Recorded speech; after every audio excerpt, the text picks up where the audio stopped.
किसके साथ, जीपीएस के साथ में सिंक हो रहा है, तो इसलिए इसका स्टेटम वैल्यू क्या है, 2 है। ठीक, तो ये एनटीपी प्रोटोकॉल पे काम कर रहा है, नेटवर्क टाइमिंग प्रोटोकॉल पे। ठीक, तो नेटवर्क टाइमिंग प्रोटोकॉल पे आपका स्टेटम वैल्यू आपका 2 ही आएगा, चाहे आप ओसीसी में देखोगे या आप जावा पीएल में देखो। ठीक, तो इसका जो लॉजिकल जो पाथ है एनटीपी प्रोटोकॉल उसको डिस्कार्ड कर देगा। ठीक, उसके बाद नेक्स्ट क्या है, ये लाइन 1 इन्फॉर्मेट, इसको कुछ नहीं है इसमें। उसके बाद फिर वर्जन, इसका मतलब फॉर्मवेयर का वर्जन क्या है। ठीक, उसके बाद फिर इस सब मास्टर क्लॉक का आईपी एड्रेस क्या है, इसका क्या है 10.13.70.10। इसी तरह हर एक स्टेशन पे अपने सब मास्टर क्लॉक का डिस्प्ले बटन यूज करके आप उसका देख सकते हो कि इसका आईपी क्या है, ये किसके साथ में सिंक हो रही है, सेंट्रल 1 के साथ में हो रही है कि सेंट्रल 2 के साथ में सिंक हो रही है, कोई अलार्म्स है क्या इसमें, सिंक आपकी है कि नहीं है। ठीक, उसके बाद फिर उसके आगे IPv6, हम IPv6 नहीं यूज़ कर रहे हैं तो इसलिए इसमें नो इन्फो आ रहा है। नेक्स्ट एक्टिव अलार्म, अगर इनमें कोई अलार्म्स रहता है, अलार्म्स क्या हो सकता है, या तो सिंक लॉस का, जीपीएस एंटीना से मतलब सिंक उसका कनेक्टिविटी चला गया, जैसे सपोज आपका फाइबर कट हो जाए, कुछ हो जाए। ठीक, ओसीसी से कनेक्टिविटी आपकी नहीं रहेगी तब इसमें अलार्म्स आ जाएगा। ठीक, सिंक लॉस का आ जाएगा। तो यहाँ वहाँ क्या आएगा अलार्म में? ये जो है सिंक लॉस का आएगा, अगर ओसीसी से कनेक्टिविटी अगर जाएगी देन आपका सिंक लॉस आएगा। अगर मान लो यहाँ पे जो कनेक्टेड है ना, डीसी टू डीसी कन्वर्टर है, कई बार इसमें प्रॉब्लम आ जाती है, तो इसमें क्या आता है, लो वोल्टेज का अलार्म्स आता है। ठीक, तो अगर इनकेस अगर कुछ आ रहा है देने को पहले तो आपको कनेक्टिविटी उसकी चेक करानी है कि जो डीसी टू डीसी मतलब जो एसएमपीएस से आ रही है वो प्रॉपर है कि नहीं, फिर जो यहाँ से यहाँ पे आ रही है वो प्रॉपर है कि नहीं। एक बार वोल्टेज मीटर से आप उसका पावर चेक करा लोगे। ठीक, अगर फिर भी नहीं सही हो रहा है तो फिर आपको एसएमपीएस में प्रॉब्लम है, उसको रिप्लेस करना पड़ेगा। मतलब ये इशू आएगा, मतलब लो वोल्टेज का अभी जैसे वहाँ पे मंडी में अभी करंटली इशू आ रहा है लो वोल्टेज का। ठीक, उसके बाद फिर से वही आपका रिपीट, डिस्प्ले में इतना है, date and time, time source, stratum value, line 1 information, version, IPv6 कुछ नहीं है, देन अलार्म्स एक्टिव है कि नहीं। ठीक, ये सब मास्टर क्लॉक का इतना है। इसका पावर का कनेक्टर जो है पीछे लगा हुआ है। ठीक, इसके बाद जो है ये आपका डिजिटल क्लॉक है सामने। ठीक, डिजिटल क्लॉक में हमने क्या बताया था, अगर जो बीच वाले जो कॉलन LED अगर वो स्टेडी है, स्टेबल है, तब मतलब हमारा नेटवर्क के साथ में सिंक है। ठीक, अगर वो कर रहा है, फ्लैश कर रहा है, देन हमारा क्या है, सिंक नहीं है। अगर वो कर रहा है, फ्लैश कर रहा है तो मतलब वो सिंक नहीं है, मतलब कुछ इशू है, वो हमको उसमें उसको चेक करना पड़ेगा। तो कॉलन LED आपकी स्टेबल होना चाहिए।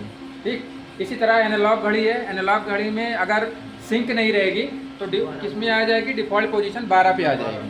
अगर सिंक है, प्रॉपर है, तो जो करंट जो एग्जैक्ट टाइम है वो आपका बताएगा। अब इसका डिस्प्ले अगर जैसे अभी 1542 दिखा रहा है, इसका ब्राइटनेस वगैरह अगर कुछ बढ़ाना है देन हमने बताया था कि NMS के थ्रू इसको लॉगिन करके वहाँ से इसका ब्राइटनेस आप बढ़ा सकते हो। और इसका मतलब हाँ खुद सेट हो जाएगा। एक सिनेरियो इसका मैं आपको मतलब जस्ट बता दे रहा हूँ, जैसे फॉर एग्जांपल आपकी ये डिजिटल क्लॉक है, अभी सब कुछ परफेक्टली चल रहा है। ठीक, 1542 है, ड्यू टू सम रीजन जो है 1-2 दिन के बाद जो है इसमें इसका जो कॉलन LED है फ्लैश करने लगी।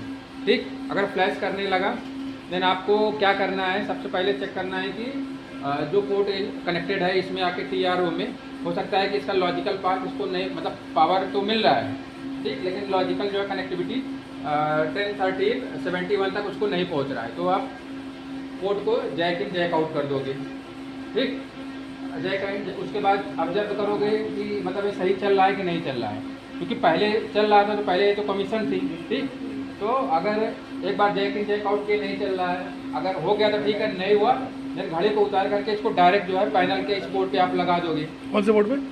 मतलब जैसे POE1 के जिस पोर्ट पे लगा था, अच्छा इस पोर्ट पे POE1 पे जो पोर्ट एलोकेटेड था POE1 का, पोर्ट नंबर कौन सा है, 8 नंबर है। ठीक, तो इस पे उतार के इसको डायरेक्ट लगा दोगे। हो सकता है कि यहाँ से वहाँ तक की जो केबल कनेक्टिविटी है इसमें प्रॉब्लम हो। ठीक, तो प्रॉब्लम होगी तो यहाँ पे वो सिंक हो जाएगा। ठीक है, या दूसरा केस हो सकता है कि मतलब पीछे से जो पैनल में जो है इसका पैनल का कुछ इशू हो, तो एक बार उसको हम डायरेक्ट POE स्विच 1 के 8वीं नंबर पोर्ट पे उसको निकाल के वहाँ पे लगा लेंगे। अगर घड़ी सही है, घड़ी में कुछ प्रॉब्लम नहीं है, तो आप हम जैसे डायरेक्ट नीचे लगाएंगे तब आपका वो सिंक हो जाएगा। लोकल इशू होगा तो मतलब पता हाँ, चल लोकल जाएगा। मतलब इतना इतना लैंड केबल का इशू नहीं है हाँ, मतलब। मतलब बेसिक लैंड केबल वाला इनकेस अगर आएगा तो उसी से फ़ोन करेंगे कि हाँ उसको एक बार बोलेंगे उसको जैक इन जैक आउट करिए, नहीं हुआ फिर बोलेंगे उसको उठा के डायरेक्ट नीचे लगवाएंगे, नहीं सही हुआ फिर उसको डायरेक्ट स्विच पे लगवाएंगे। ठीक है, अगर इसमें घड़ी में कुछ इशू नहीं होगा देन मतलब आ जाएगा। जैसे आपको क्या करना है, दूसरी घड़ी मतलब लाना है, दूसरी घड़ी आप लेके नई घड़ी लाओगे जिस पोर्ट पे कनेक्टेड था, जैसे POE 1 के 8 नंबर पे कनेक्टेड था, घड़ी को पहले ऊपर टांगने से पहले नीचे आप लगा दोगे। इसमें जैसे ही आप लगाओगे तो उसको IP असाइन हो जाएगा DHCP से। ठीक, IP असाइन हो जाएगा तो मान लो हम OCC कर रहे हैं तो हम जैसे बताए थे ना, उसको NMS ओपन करेंगे और उसको जा करके एडिट में जा करके मैनुअल स्कैन में जाएंगे, फिर यूनिकोड सेलेक्ट करके मॉडल सेलेक्ट करने के बाद IP रेंज बता देंगे कि यहाँ 10 13 70 1 से 1 to 10 13 70 50 तक हम स्कैन कर देंगे। ठीक, तो उसमें जो नई वाली घड़ी अभी हम लगा रहे हैं वो फिर NMS में आ जाएगी। NMS में जब ऐड हो जाएगा उसके बाद हम बताया कि क्या करना है। NMS में ऐड होने के बाद फिर सबसे पहले हमको उसमें जनरल सेटिंग में जाना है। जनरल सेटिंग में जाके उसका हमें टाइम सर्वर बताना पड़ेगा ना, पहले उसमें तो टाइम सर्वर पड़ा नहीं है, तो उसमें 4 ऑप्शन आएगा, time server 1, time server 2, time server 3, time server 4। Time server 1 में हमने IP क्या डाल दिया 10.13.0.10, सर्वर 2 में 10.13.0.11 और थर्ड में हमने स्टेशन का डाल दिया 10.13.70.10। ठीक, इतना करने के बाद उसमें DNS भी डालना रहेगा, DNS का भी 8.88। इतना डालने के बाद फिर लास्ट वाले में लास्ट ऑप्शन में जाएंगे सर्विसेज में, उसमें हम टाइम जोन चेंज करेंगे। टाइम जोन पे जैसे ही जाएंगे, टाइम जोन आपको उसमें डिफ़ॉल्ट जो है आपको उसमें UTC करके एक टाइम जोन रहेगा, उसको जो है ड्रॉप मेन्यू रहेगा। ठीक है, ड्रॉप डाउन का उसमें हम जा करके 15 नंबर पे जो इंडिया के लिए मुंबई का टाइम आएगा, मुंबई को हम सिलेक्ट करके जैसे ही उसको हम सेव कर देंगे तो विदिन 1 मिनट हमारी घड़ी जो है सिंक हो जाएगी।